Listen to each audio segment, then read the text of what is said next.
Hey there, everyone. Happy Monday to you. Let's address the elephant in the room. You've got a bad habit. Maybe you got several of them.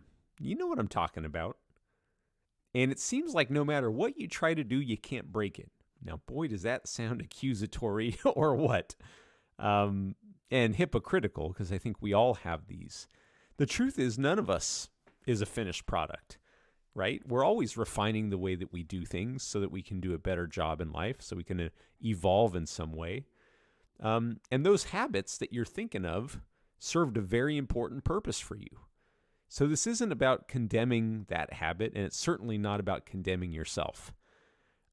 It's really about having the ability to choose to do something new. I remember when I was in ninth grade, as you may know, I was a bit of a chubby kid.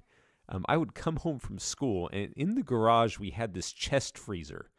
And in that chest freezer, we had a carton of Ben & Jerry's Cherry Garcia ice cream.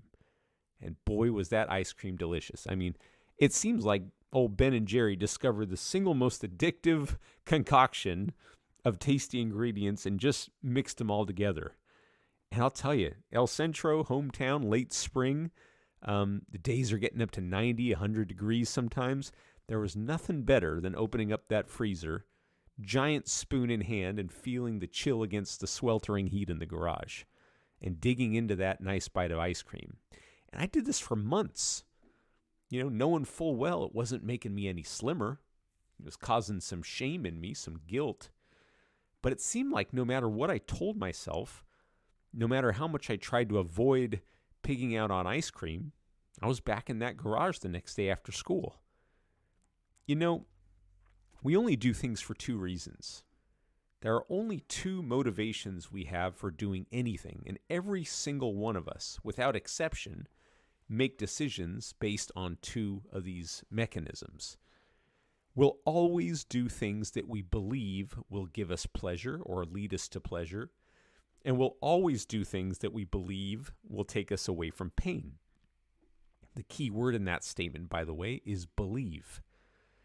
The reality we are in is a reflection of the beliefs that we have, the thoughts that we think.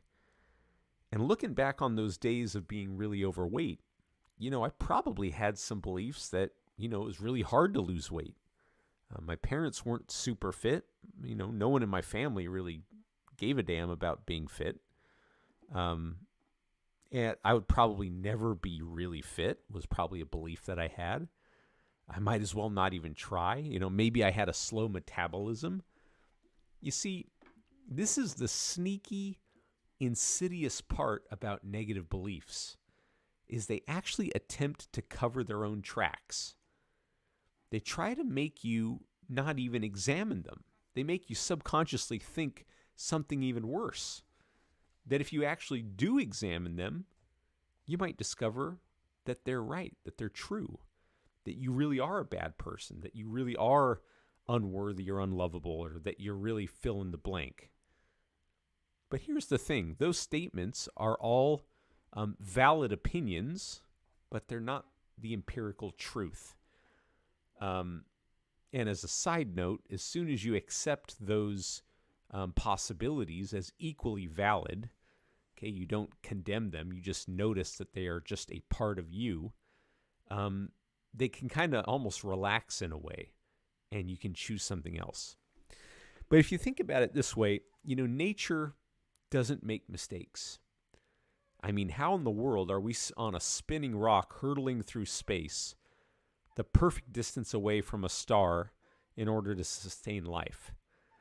How do we have 30 trillion cells communicating with each other seamlessly, beating our heart, moving our lungs, digesting our food, repairing our body? And how in the world can we have such a perfectly balanced ecosystem where every animal and organism has a symbiotic relationship with the whole? Nature doesn't make mistakes. So the very fact that you exist proves that nature needs you, that you are worthy. And the fact that you can create from energy with your intention, with your positive emotions, proves that you have the power to create heaven on earth for yourself and others. But you got to be aware of the negative beliefs that you have that are causing you to perpetuate habits that you say you no longer prefer. And you got to ask yourself what belief you might be holding on to that is causing you to believe that this bad habit that you say you don't prefer is better than the alternative. Let's look at an example. Let's say you wanted to stop worrying about a certain area of your life, because at some level you know that worry is not really helping you. You know, it's praying in reverse. It's actually bringing the things that you don't want to you faster in this game of energy, and it's making yourself and everyone around you crazy in the process. Well, why are you worrying? Maybe you worry so that you can be prepared for a worst case scenario, so that if that terrible thing were to happen, at least you'd be prepared for it. But the truth is, worrying about a future that may never come is completely pointless. I mean, sure, you can plan for certain things in the future without getting emotionally attached to it. But when you start attaching negative emotion to it, it really is completely counterproductive. Unless you have a belief that says, you know, unless you worry, nobody's going to take care of you. Nobody's going to take care of this situation. So you better worry about it. Maybe you have a belief that worrying about something actually shows love, because your mom was always worrying about you and she loved you so much. She told you she worries about you because she loves you so much. Maybe you have a belief that not worrying about anything will cause others to look at you funny. They'll think you're airy-fairy, a head in the sand like, you know, our friend the fabled ostrich. And if you keep sticking with this process, eventually you'll get to the root of it all. That at some level, perhaps, you don't believe, you don't know that you actually do have the ability to stay in a positive state no matter what happens to you.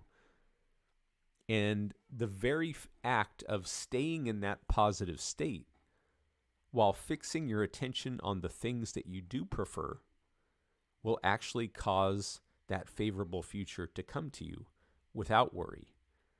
Now, if you had that belief, you had that knowledge, and knowledge is true understanding.